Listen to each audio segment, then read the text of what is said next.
Hello, everybody. It's my privilege to introduce to you, all the way from the south side of Chicago, the man, the myth, the legend, my Theo, your brother, the Southside Unicorn.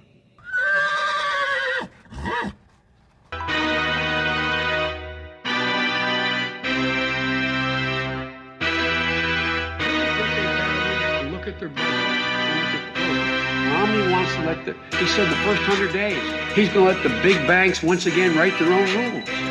Unchain Wall Street. They're going to put you all back in chains.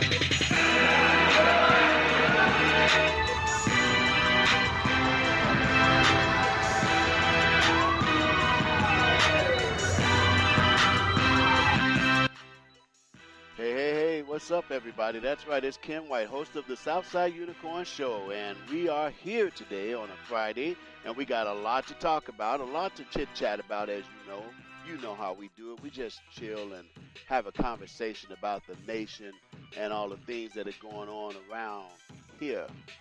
So this weekend, starting on Friday, you know what's going on. You know, the president has decided that he is not going to open up the government, or at least a small portion of the government. So the title of today's show is, It's Friday Night and I Didn't Get Paid. You know, just like that old song, Friday Night, Just Got Paid. Well, there are people who aren't getting paid today. But I feel for you. But at the same time, there are those who didn't get to live, if you know what I'm saying. That's what this is really about. We're talking about the stalemate, or ironically, if you'd like to call it that, the Mexican standoff about the wall at the border. Our president has made a decision, and he has made a decision that most leaders dread, because he's making a decision that can't please everyone. But you have to stand on the side of right. You have to understand that history is watching you with everything you do. Now, let's keep it real. We have all heard about this border for how long? Let me just pop the question to you. Are you 20 years old? Then you've been hearing about it. Well, I guess you can understand and comprehend at about age 5 or whatever. So you've been hearing about it for about 15 years. Well, what if you're 40 years old? What if you're 50 years old? You too have been hearing about that darn border for what? 30, 40 years.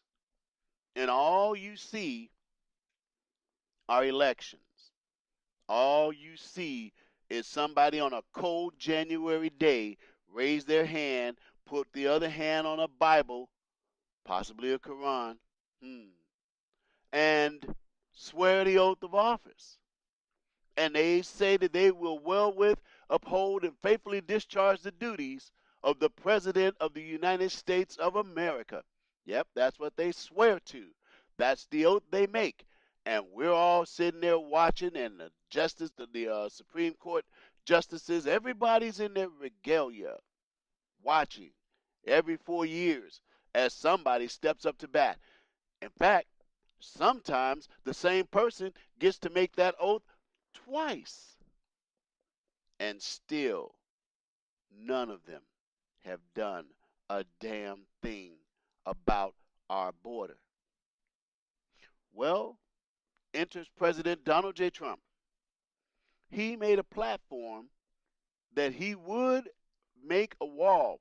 It's going to be so beautiful. It's going to be a great wall. Well, okay, sometimes he starts off big and finishes at another level. But that level is always better than where we were. So here we are, ladies and gentlemen. We finally reached the point where the president has to say what we as Americans have been saying, what Agnes Gibney, what a lot of other angel moms and dads have been saying for a very long time. We have a president who has finally said, enough is enough. When are we, the American people, going to finally say the same exact thing that our president has said? Enough is enough. We have to stand up for our nation. And our president framed it perfectly. He actually said something that well, I just thought it was beautiful. He said, you know, we don't build walls because of the people that on the other side that we might hate them. We build walls because of the people on the other side that we love. Now, see, you can call this president anything you want, but I do watch and I judge people by their actions. You hear people saying, oh, he's a liar.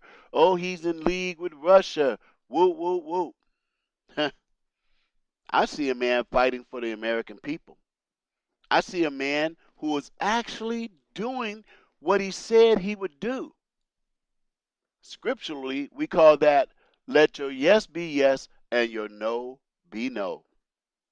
But now enter Nancy Pelosi and Chuck Schumer. You know, the leaders of the Democrat Party. Well, actually, I thought only one of them was at this present time, and that should be Nancy Pelosi after the Democrats made their vote that she would be the Speaker of the House. But wherever she goes, Schumer goes. That reminds me of a scene out of the Star Wars genre where they say, when there's a Sith, there's always two. So here they are saying that a wall is immoral, that it's wrong, and that it's a waste of money. Waste of money? Look at here. How many billions of dollars did we waste over the last, as I reminded you, 10 years, 20 years, 30 years, 40 years? If that wall even deters illegal immigration 10%, it paid for itself on that very same day. We're bleeding out money all over the place.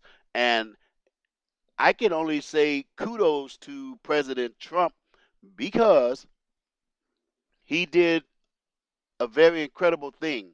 See, the Democrats and the left and socialists and Bernie Sanders, I mean, just take them all, as Hillary Clinton said, just put them all in the same basket, right? These cats have been working us for decades, slowly eroding the fabric, the culture, the credo of our nation. And they hide in the shadows of their office. They hide in the shadows of their cubicles. And what Donald J. Trump did on the night that he spoke to the nation, he did okay, maybe you've seen the movie. I know I have. I really enjoyed it. It was with Denzel Washington and John Lithgow. It's called Ricochet. Well, in this movie, John Lithgow was the villain. And boy, did he hate Denzel Washington. Denzel Washington was a rising star, a flamboyant cop who ultimately became the DA of the city. Well, John Lithgow sure didn't like that. So he devised a plan while he was in prison from the arrest that Denzel Washington made on him. And he devised a diabolical plan to absolutely ruin him in the shadows of his life. And it was working too. I mean, by the time it was done, his wife, in the movie, Ricochet, his wife was actually contemplating divorce and leaving him. If I have the script right, and I do believe I do. And it was bad. I mean, some people stuck with him, some did not. It was starting to look pretty bad for him. And he kept on telling people, it's not me. This guy is setting me up. This guy is lying on me. This guy is making it look like it's me, but it's not. But it was still closing in on him. And so he devised a plot. He decided to do the most outrageous things and spoil this man's plan to destroy him by simply turning forth into the wind. He basically turned into the problem instead of what the Democrats are used to seeing Republicans do, which is we always backpedal, we always run, we always acquiesce. Well, not President Donald J. Trump, not Denzel Washington and Ricochet. So on with Denzel Washington. He goes all the way to Los Angeles to the towers, these wiry things, and it looks like he's about to commit, harikari. And this is totally against this man's plans. He wanted him to live, to be dragged through the streets and made an example of and destroyed. And it was so close to his plan being ruined that he literally walked out into the street. Now, mind you, this guy was supposed to have been dead. There was no way this guy could be involved in it, and that's part of why they didn't believe him, because this man was believed to be dead. Okay? But there he stands in the middle of the street screaming, "No, no, no, you can't do that." And that's when Denzel Washington had all of the media cameras, all of the lights, all of the people in the neighborhood. They all turned around and looked at him and went, "Ooh, what you doing there?" He really was telling the truth. This fool is still alive. And that's how that ended. Well, let's go back to the president's speech. So great is the hatred of the media. So great is the hatred of the Democrats and those of you who sadly follow them. You should always be careful who you follow. So great is their vitriol for this man that they turned around and I don't know, it's unprecedented. I never heard of it before. We demand equal time that the president gets when he speaks to the American people. Well, that is the perfect example of what Denzel Washington did to John Lithgow. He drug him out into the public, into the eye of the people. Now, if you were paying attention on the night of the address, here comes Chuck Schumer, here comes Nancy Pelosi. And what can you say when President Trump was, one, concise, short to the point, and spoke only truth? See, there's a power in the truth. He spoke only truth. Nothing that the word master of lies could whisper into the ears of Nancy Pelosi or Chuck Schumer and have them twist it and mess it up and get inside your head and mess that up too. So there they stood. The humming. Reminded me of a scene out of Jackie Gleason and the Honeymooners. Humming. So what happened?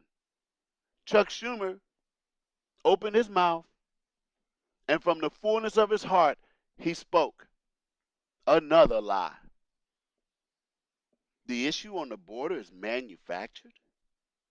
The issue on the border of America from the Latin Americas is manufactured. He'd have come out better saying nothing, which means they'd have come out better leaving that speech alone and sitting their butts down. But they couldn't help themselves. They had to speak, you see. And so from that, what did we get? Manufactured. The president is, wasting money. President Donald J. Trump dragged them out into the public. President Donald J. Trump put the spotlight on them. It's not so much about the 11 minutes that he used to make his address. It's what he knew would follow, which is, now, I guess I better be careful there. I don't want to, it's not my right to declare demonization on anybody. I'm just a man like everybody else, a human being. But I do have a saying that I use, and I call it, the meat puppets for demons. Oh, they're real. And every step that a good man makes, don't you know that the devil dogs those steps? Don't you know that wherever you go, especially if you're paved in a path of goodness, evil will soon follow? How prophetic a picture was painted that night when the president went to the people and tried to say, hey, look, I don't want to do this, but I have no choice because these obstructionists over here have left me no choice. And just like the prophetic picture of good with evil always trailing, here comes Chuck Schumer and Nancy Pelosi. Now we got to really think about this, ladies and gentlemen, because this is real. Even as we speak, down in the Latin Americas, they're bringing another wave. Another group of people are packaging up and headed our way. This time, it's 15K. Well, did you know that Nancy Pelosi and Chuck Schumer authorized a bill to subsidize, air quotes in the air, finger quotes in the air, subsidize the Latin America infrastructure so that maybe they don't have to immigrate here. So they gave them almost $11.5 billion. Now, you talk about a slap in the face, a disrespectful, gross display of the abuse of their power that we entrusted them with. They tell our president, I can't give you 5, but I'll give them 11. I can't give you 5, but I'll give them 11. Now, don't you know they're going to take that $11 billion, make sure that these people are in air-conditioned buses, make sure that the, steak tartare is served right on time. As they march, as they drive their way to our border yet again, that $11 billion is going to finance something you ain't never seen. And sadly, yes, when this wave comes, more children will die. Someone will be harmed by smoke from a tear gas bomb. Because why? They can literally walk right over. A wall will help us, because if you think that 15K is the last of that we will see, oh no. The next one will be 30K, and the next after that will be 100K. The next after that will be a news report stating there are virtually hundreds of thousands of people waiting to walk over into America as Nancy Pelosi and Chuck Schumer stand there with open arms. This is it, ladies and gentlemen. The president has called this one right. As unpopular as it may be, he has called this one right. It's time to stand. It's time to say right here and no further. A lot of the talking heads, a lot of the pundits out there, they're showing you the hypocrisy. They're showing you all the clips of, Obama and Bill Clinton and Hillary, all of them saying, even Chuck Schumer, they're all showing you these videos where they say, I'm for a wall, I will spend this much, and legal immigration is wrong. Well, people, look here. Let's keep it real. Nancy Pelosi, Chuck Schumer, Hillary Clinton, Barack Obama, they had the metaphoric gun in their hand for many years. But inside that gun, they put blanks. Because you see, this illegal immigration, we all know what's up. That's their constituency. They are not going to point this gun at them and pull the trigger, meaning build a wall, make our immigration policies stronger. They would never do it. So what they did was they put blanks in the gun. Okay? A couple tear gas canisters here and there. Obama, allegedly deported more people than yada, yada, yada. He didn't deport as many as were coming in. That's the trick, ladies and gentlemen. That's how the devil works. Oh, Obama was the deporter-in-chief. Deporting did not match what was coming in. 3 go out, 6 come in. You got to learn how these people have clowned us. See, that's one of the beauties of being born on the south side of Chicago. I'm like Blade. I got all of their strengths and none of their weaknesses. I know how the Democrats work. Huh? And so here we are. They got the gun in their hand, and it's got blanks in it. They never meant a word of it. They never meant a word when they said, oh, we're strong on immigration and we want to do this. They were shooting blanks. But then along comes President Donald J. Trump. He snatched the gun out of their hand. He shook those fake lime bullets out of that gun, and he put hollow points up in there. Okay? So now the Democrats got to go, no, don't shoot. It's immoral. Because they know he really will build a wall. They know he really will fix the immigration issues that their judges from the bench have tried to legislate time and time again. Every time the president tries to fix our broken immigration system, here comes some cat in a robe who thinks he's the president judge. Ladies and gentlemen, this man, this president, Donald J. Trump, has taken us as far as he can possibly go without us getting involved.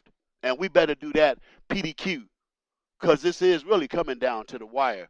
All you have to do is look at the panic-stricken faces of those on the left, and you'll know somebody getting handled.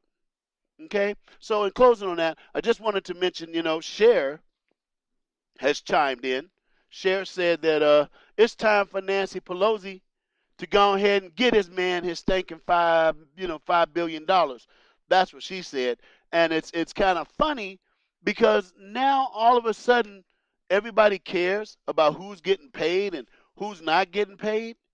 I read some of Cher's remarks last night and thought to myself, I'll go ahead and respond to her because she's talking about you know it's time to stop watching people not be able to make their bills and not be able to make their mortgages and not be able to eat and all this. So she's tired of all the suffering, and that's the only reason she's asking Nancy Pelosi and Chuck Schumer to bow down. She said, but you're heroes. Don't forget. What a twisted, skewed view of the world. So I wrote Cher back, and I said to her, hey, we all are suffering here. We all have mortgages and rents and bills and electricity and gas to pay. But add an extra stroke to that, like the pains of Agnes Gibney, like myself, who no longer have our loved ones with us because some illegal alien took that precious gift away from us. How is it Cher can see pain and suffering when it affects the people that she sees, but turns a blind eye to the fact that people have been suffering for a long time, Cher? Welcome to the party. And yeah, mindful to you all that she did print a retraction saying, I really didn't mean it like that. And I don't like the fact that people are, paraphrasing what I said, but I'm going to go ahead and read it right here as an excerpt from the news from what Cher did regarding the immigration issue. She says, for Trump, this is political, but real people are really suffering. Where was the effing crisis 1 month ago, 1 year ago? Where has it been for the last 2 years? Having said that, Nancy, you are a hero. Let him have his effing money. People will starve, lose their homes, be unable to CDRs. I don't know what that is. And then she puts like a prayer sign up. Cher tweet made headlines with Fox News declaring Cher demands Pelosi ends partial government shutdown, fund border wall. Don't die on this hill. Well, too late, Cher. They're already dying. And they have decided that this is the hill they want to die on. And the American people are watching. And they're being filled with a terrible resolve about this matter. Okay? I'm sitting there thinking about the partial shutdown. They said that they were shutting down non-essentials. Again, finger quotes in the air. Non-essential personnel. Well, to my amazement, part of the group that is considered non-essential personnel is the TSA, the Transportation Security Administration. Ironic, isn't it? But I thought about that. I said, you know what? I, being in the law enforcement and security industry for over 40 years, I remember when at airports, the security issues were handled by private security companies. You could go to one airport and see one security company and go to another airport and see another security company. Personally, I think it was a travesty for them to install, and this again was under President Bush 43. Yeah, it was under Bush 43 that he decided to found an organization called the Transportation Security Administration on December 10, 2001. And its first administrator was John McGaugh. No, no, no, no, no. You shouldn't have federalized it in the first place because, after all, they're non-essential, right? That duty should fall back into the hands of private companies. Just make sure they're on their game. Just make sure they're on point, like Sterling Enterprise. Then you would have the quality, the integrity, and the consistency that it requires to do such a sensitive and important job. Just look at the Israelis. Now, they have taken, transportation security to a whole new level. I don't know if America could ever match that. The Israelis are serious about their transportation security. So, I sit there thinking about those members of the TSA. If it was still in the hands of private companies, you, my friends, would still be getting paid because it's a vendor service at that point. And unlike the government, Those of us in the private industry, we have to meet our payrolls. We have to make it happen. So that's just another little tidbit right there. I'm going to move on from that and just say it was important to take this much of the show time to discuss this immigration issue because it's getting pretty bad. In closing, I just want to go to a Twitter post from the House Republicans. It was made a day ago, and the House Republicans tweeted they were driving home from Disneyland with their 6-year-old son when their car was struck by a drunk driver. Their son, Lennox, now suffers permanent brain damage. The perpetrator, an illegal immigrant who'd been deported 15 times. Hashtag secure the border. Nancy Pelosi, Chuck Schumer, shame on you. So now, America, here we are about to slide into the bottom half of this nice show, the Southside Unicorn Show. And I just want to bring you up to date on some of the things that I think might be really important to you because most of us drive wherever we go. We jump in our cars, sometimes by ourselves. We don't carpool. Look at the car next to you right now. How many people are in that car? Party of one, driving party of one. So while you're out there, I want to remind you, give each other space to live. Okay, and when I say space to live, what I mean is get up off the back end of that car. Come on now. If you can't even see the license plate of the car in front of you, you are really too close. Back up. Give yourself time to react to whatever could happen. Don't worry about somebody cutting into that little space that you leave because you're thinking, if I leave some space, they're just going to cut in and make my drive harder. No, no, no, no, no. Once you get it into your heart and in your mind that you're okay driving at a certain pace, that you're okay with everything going on around you and don't become part of it, let it just do its own thing and you do your own thing. Get up off that car in front of you. Pick a pace. Go ahead and leave a gap. And if somebody cuts into that gap, back off some more. You will see your whole world change if you change how you change in those lanes. Then you won't be taking that stuff home to whoever's there waiting for you. You won't let it build up inside of you and end up busting a vessel somehow, some way. So yeah, that's my own, public service announcement. Give each other space to live. And since you're in those cars, let's just go ahead and cover some of the new laws governing 2019 in the glorious state of California. If a peace officer happens to pull you over and you don't have your driver's license, you better hope you got $250. After 6 days without changing new address and giving it to the DMV, you owe them $230. Driving without insurance cause an accident and your license is suspended for 5 years and better break out 5,000 big ones. Go through a red light and you owe them $900. Cross 2 solid yellow lines, the 2 double lines you see, and you figure you might want to make a U-turn to get back to that fast food restaurant because they put a stupid island in the middle of the road to stop you from just driving on in, because see, it's all a diabolical plot, believe it or not. If you cross those double yellow lines, you out of $900. Correction, $500. Turn, U-turn, and turn watch this. These two go together. Because a turn, a U-turn, or turn violations, you're out of $350. Speeding, if you're, anywhere from a mile to 15 miles over the speed limit, that's $250. If you're speeding and you're anything from 16 miles to 25 miles over the speed limit, that's $450. But now here's the kicker.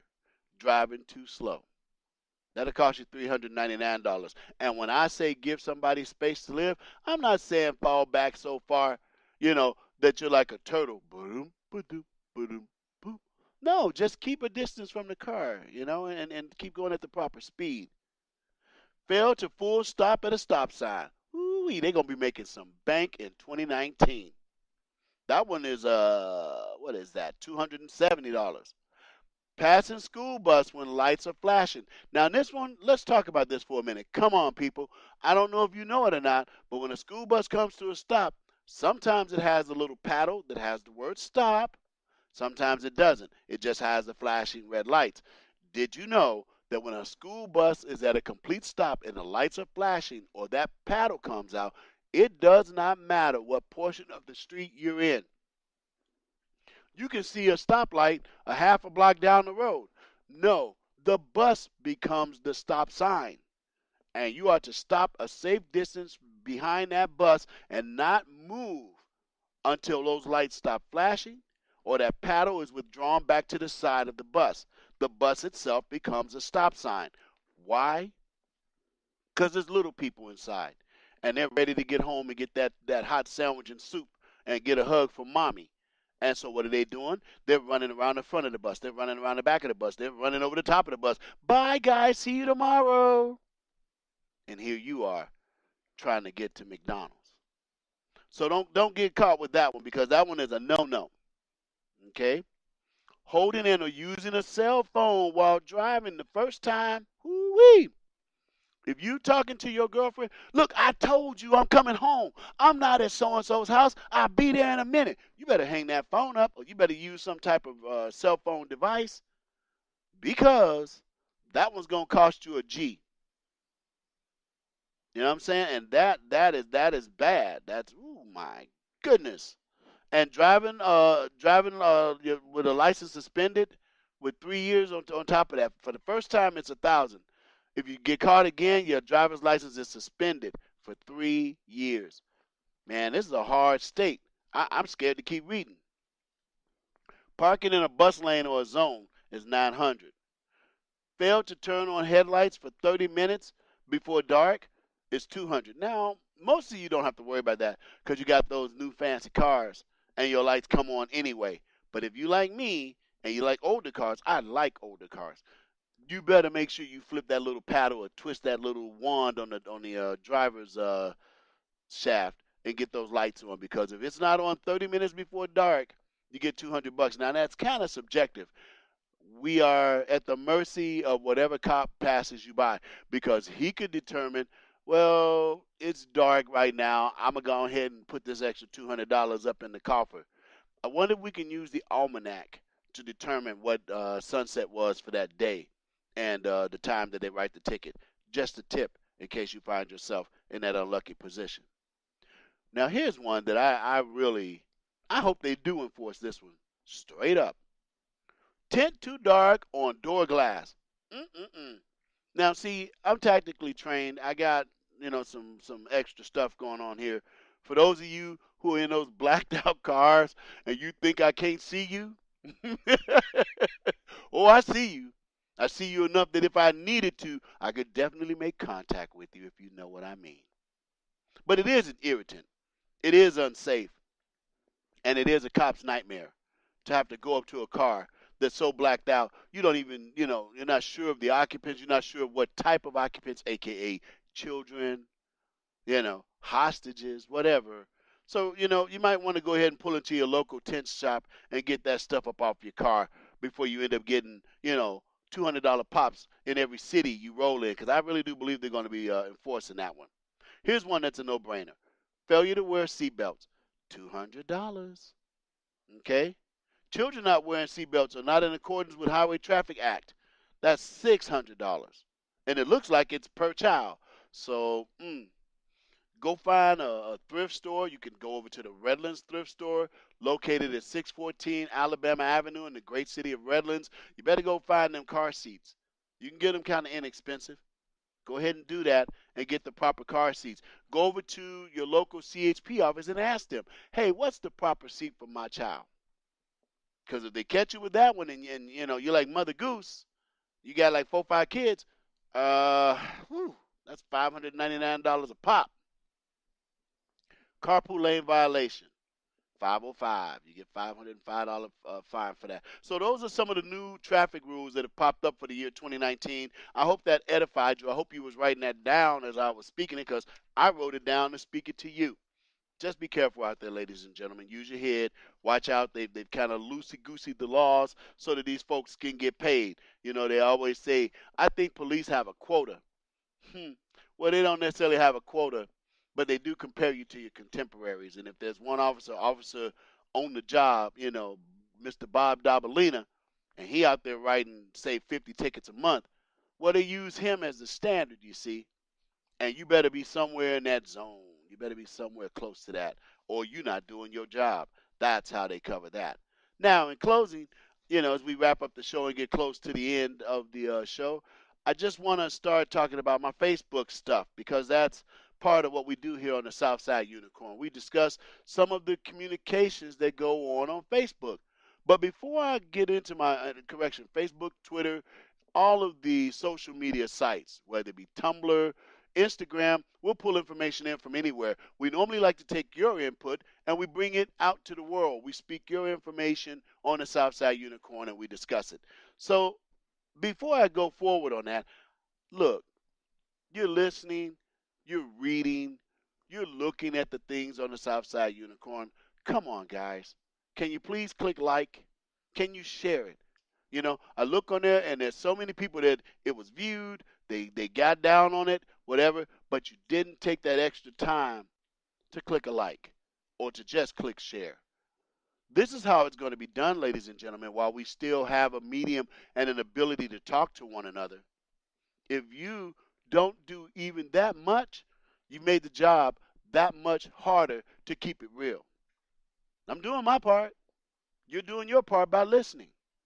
But now let's take it that extra proper step. Click like, click share, spread the word about the Southside Unicorn Show because it's real, ladies and gentlemen, and it's tangible. So now, on to some Facebook stuff, Facebook discussions. Gregory Bertain, who's the president of the Redlands Tea Party Patriots, he shared on this post, which is the Redlands Tea Party Patriots post, he posed the question, who should lead the California Republican Party? Boy, what did that start? I mean, it's been going back and forth now for a couple days because we're getting close to the time where delegates have to go and make a vote. Look, we all have our opinions, okay? And I'm not saying that one opinion is right or wrong or better or worse than the other. Once you get into the conversation of ideas, everybody got something to say. Well, I enjoyed my conversation with some of the Facebook friends and supporters that chimed in on the conversation of who should lead the California Republican Party. Kathy Cowison, she says she's down for Frank. Karen Roseberry, she's down for Frank. But then there's Karen Lafferty and myself, we're down for Travis. Now we can, do this back and forth to discuss this and that. I invite you to go on to Gregory Britton's page, the Redlands Tea Party Patriots, on Facebook, and take a read. It's under the heading of Who Should Lead the California Party. There's some back and forth in there. There's some really good dialogue and some really good communication. I think it was heartfelt by everybody who chimed in. More of you should chime in. It becomes an organic thing when your participation is registered. Like I said, in 2019, the first thing we ought to do is burn our couches. Burn your couch. Because if you're sitting on it, looking into that glass box, you've been rendered ineffective. You should be doing something active, something proactive, even if it's as simple as clicking like or doing a share. Okay? Because that's how we're going to beat them at their own game. Some of us end up in Facebook jail, like my good friend Jim Horn. Jim Horn, welcome back. But this man speaks the truth. He speaks his mind, and he backs it up with facts. And what does Facebook do? They put you in Facebook jail. They've done it to Kylie. She's speaking some real live knowledge over there, people. You need to check her out. But Facebook jail.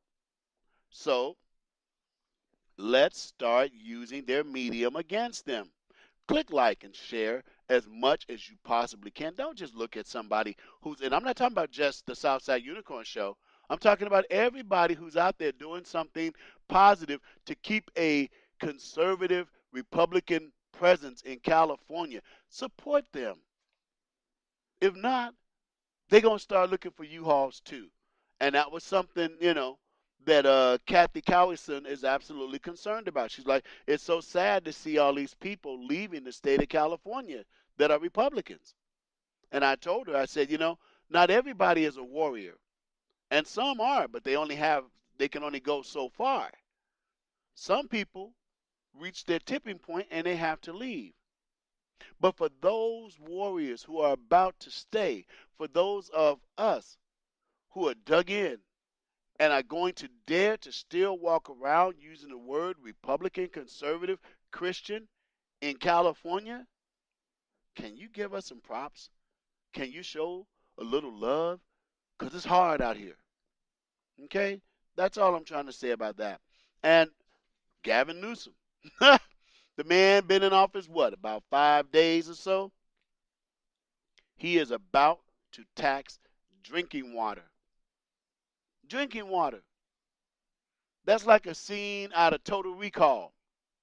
You know how Quahog or Quasar, whatever his name was, you know how he would sit there and he would actually start taxing them for air?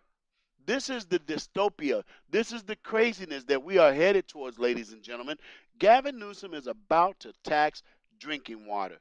So I don't know. You know, Bobby 10, that's BOBBYTEN on Facebook, he suggests we stop paying taxes until leftists leave our government. Well, that's a nice sentiment, Bobby. And it worked for the Tea Party, the original Tea Party, the Boston Tea Party, so long ago. But see, those were men and women with fire in their belly, steel in their back and in their legs, and a musket in their hand. Gavin Newsom coming after your musket. He gonna get that. Now, where did your fire in your belly go? And I'm not talking directly to you, Bobby 10. I'm just using your post on Facebook to make my point. Some of us want to do that. You feel it in your gut. You feel it's time to stand up. Some people would want to use the word rebel. It is not a rebellion. A rebellion is to go against a lawful force. We are the lawful force. What Gavin Newsom, what Hillary Clinton, what Obama, what all of Nancy Pelosi, Chuck Schumer, what they're doing is a rebellion. Let's keep it in its proper perspective here, okay? We are the lawful organization. We are the people. It's the rights of the people that take precedence, but not in the eyes of the people I so listed. So they are the rebellion, including Gavin Newsom. So there's still time if you get in your car, because it's only 58.1 miles away from Redlands, California. The Long Beach Young Republicans are holding their first meeting now. It started at 7:30, but it's going to run till 10 p.m. It's being hosted by Echo's Pizza, located at 2123 North Bellflower Boulevard, Long Beach, California. If you can get there and show some love and support for the Long Beach Young Republicans, do so. If you're in Long Beach already, get on over there and show some support and enjoy some of that nice pizza from Echo's Pizza. That's ECCO''S Pizza. Okay? There's so much more that we could discuss, ladies and gentlemen, and I try not to, run a super long show, especially on Fridays, because we all out there trying to do something and get somewhere. I want to do a special shout out and thanks to some of my friends and some of my Facebook friends and supporters, the people, I interact with often, and you should interact with often too. Shell Mears, thank you. Aja Smith, thank you. Joy Vila, thank you. Mr. Mo Kelly, thank you. Larry Elder, thank you. Bo Snerdley, thank you. These people are in and out of my pages. I'm in and out of their pages, and we show each other love and support. And just wanted to say thank you all for everything, the mentorship, the information, the sharing, all of those things that you do with me from time to time. I truly appreciate it. Now, as we get closer to the end of the show, I wanted to talk to you guys about a very strange occurrence. In Arizona, we have a young lady, and I'm sure some of you have heard of it, a young woman who was in a vegetative state, and she ended up pregnant. Now, she has been in this nursing home ever since she was an infant. you know, and she's pregnant. She gave birth on the 29th of December to a distressed birth, which prompted law enforcement to have to respond to the nursing home to deal with the matter. And so I'll read you some excerpts from it real quick. The woman in a vegetative state who gave birth to a baby boy on December 29th has been at Phoenix-based nursing facility since she was a toddler, ladies and gentlemen. Records obtained from Maricopa County Superior Court states the woman has been a resident of the facility run by Hacienda Healthcare for more than 27 years, nearly double the length of time that appeared in previous reports. The patient, who has been identified as a 29-year-old Native American, has been under the care of the facility since she was between ages 2 and 3, according to the documents, which also state that the woman suffers from quadriplegia, recurring pneumonia, and seizure disorder. She lacks sufficient understanding and mental capacity to make decisions or give consent for her medical, placement, or financial estate, the court documents say. The records date back to a 2009 order that transferred guardianship from the woman of the woman, correction, of the woman from her biological father to her mother. Okay, so she's of Native American descent. It's reasonable to then extrapolate that perhaps she's part of one of those tribal communities that has a casino, thereby explaining how she's able to stay at a nursing home for so many years. But now, after listening to a report from the supervising detective, Tommy Thompson said that the reason we're just now starting to get information from this strange birth on December 29th is because the first few days of an investigation of this nature, gathering evidence is important. And they didn't want to contaminate the crime scene because they are viewing this as a rape. They're viewing this as a act of violence rape, and they're investigating it. And so, they didn't want to discuss it too much, but they are on it. And it looks like they're going to be able to figure out who the father is. Brother, you in trouble. You got problems coming down. Because after all, I've read this. She has a father. You in trouble, partner. And we don't even want to get into the minutia of what it takes to be the person that perpetrated this crime. But I hope they catch you and dispense justice upon you. It reminds me of that sad scene from a Quentin Tarantino movie. Remember the movie Kill Bill?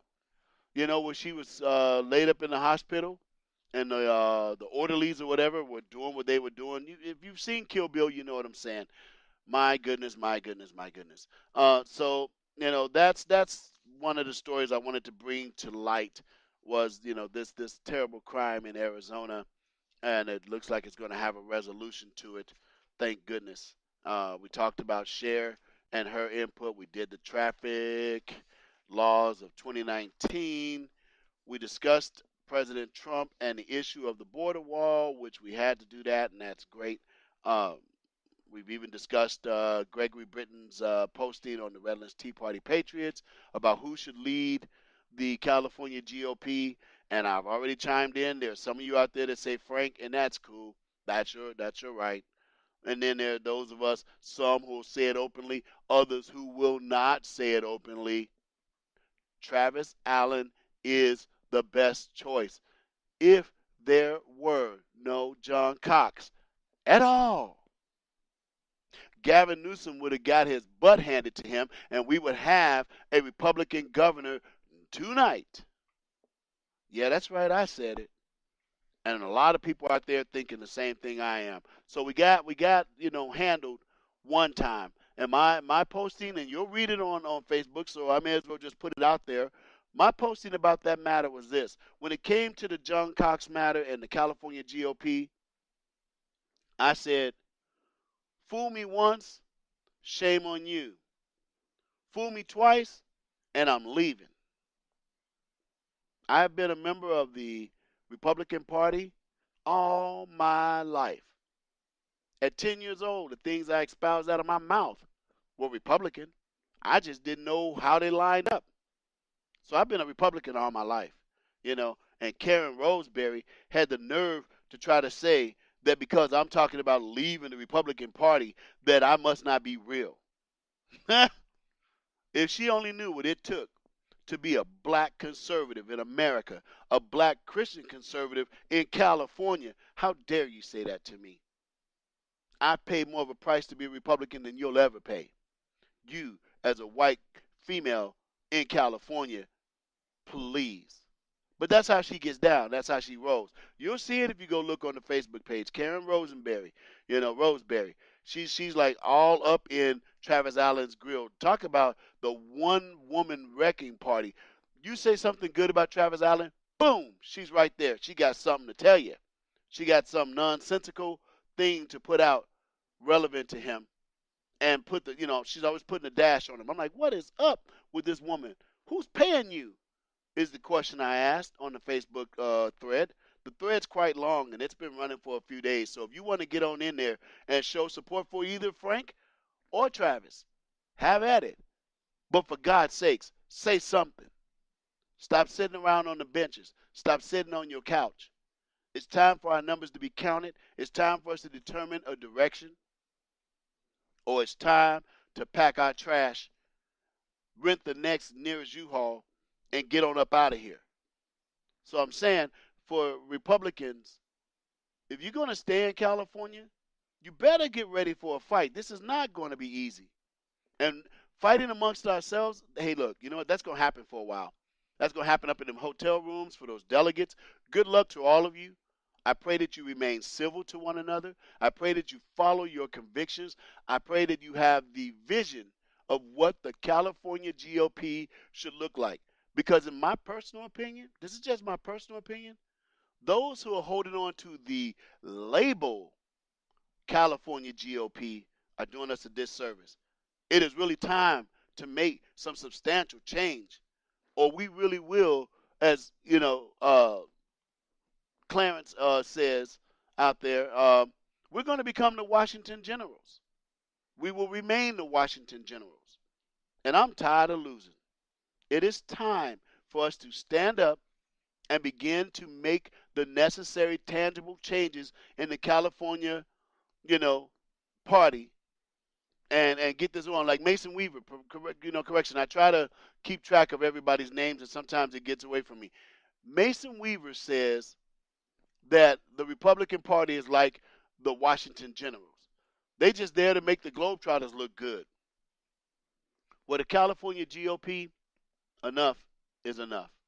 The shenanigans, the gameplay, the backroom conversations in the smoke-filled rooms, that's over. Because we're suffering here in California. The very ideal of conservatism in California is at risk. When you think that California started off or was helmed by Ronaldus Magnus, Ronald Reagan, powerful GOP, when you consider that all those things are true and that under conservative rule, Duke Majan, California was doing great. That's why it became the Golden State. Now all the gold in California is being pilfered. Now all the gold in California is being tossed across the border with impunity. If we mean to stay here, ladies and gentlemen, we got to do better than this. For all of you who are listening, you want to give me an explanation. I'm just a regular Mo. I'm just here doing my part and spitting the word out to you. This is something for conversation. Can somebody please explain to me why the California GOP left Aja Smith, in my opinion, hanging? That woman did a grassroots movement. She was a qualified candidate, and she was taking it to Tacano on her own with the work and effort and support of many groups. The Riverside Republican Assembly, all these people, they helped her, and she got within striking distance of Tacano. Just a little more, and she'd have had him. Just a little real live help from the California GOP, and at least, we would have Aja Smith in Congress as our representative and not have to be enamored in art about Ocasio-Cortez, we wouldn't have to be even worried about that. We would be celebrating the fact that we got one of ours in. And instead, because of the lackluster help from the California GOP, because of some strange phenomenon that went on throughout America where the Republican Party didn't even run candidates because it was like, what's the point? We had a woman go into office who called our president an MF while she's wearing Palestinian garb. Come on. If you're sitting at home calling yourself a Republican and you're seeing all this go down, and then you're going to come at me saying, well, Frank's been around for so long and Frank's done this and Frank's like Trump. No, he's not. Because you see, as demonstrated every single day, Donald J. Trump is a fighter. Donald J. Trump holds his rallies and he packs the house. Some of you out there have dared to call Travis Allen a cheerleader, a used car salesman. That's not fair. And it's not right when out the other side of your mouth you're trying to lionize Frank. Look, if anybody is a used car salesman in this game, it's the California GOP for selling us that lemon known as John Cox. Huh?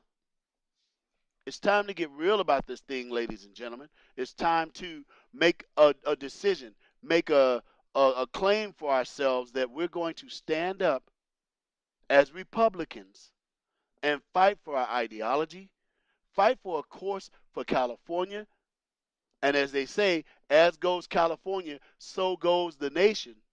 So I guess those of us who are staying here, who have chose to stay here and fight the good fight, we really are fighting for the heart and soul of America. And I think that deserves a real live fighter.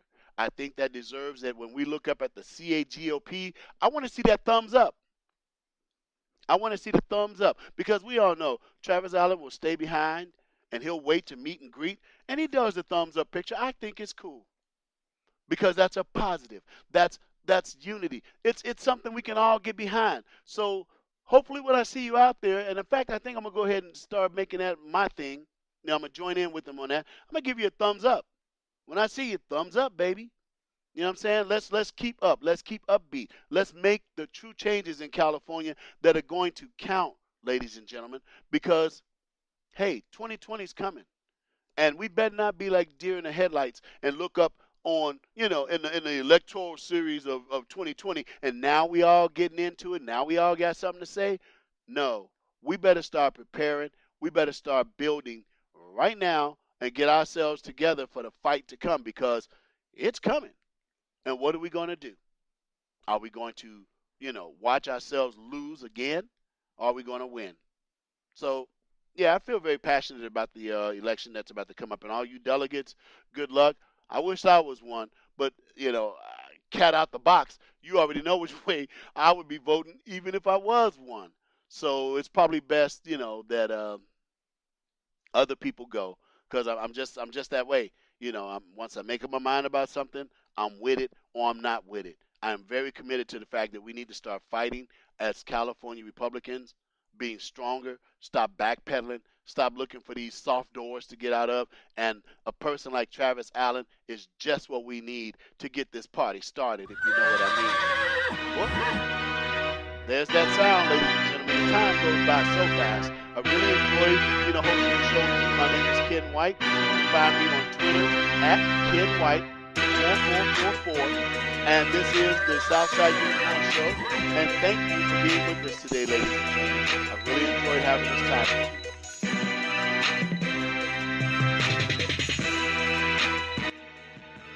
At Ken White 4444 on Twitter. Thank you, ladies and gentlemen. I really enjoyed having you on the show today. Please chime in at any time you want. You'll find me on Facebook. The Ken White Show, Ken White hosting the Southside Unicorn Show. Let's communicate. Let's spread the word. Let's evolve this show. Let's make it happen.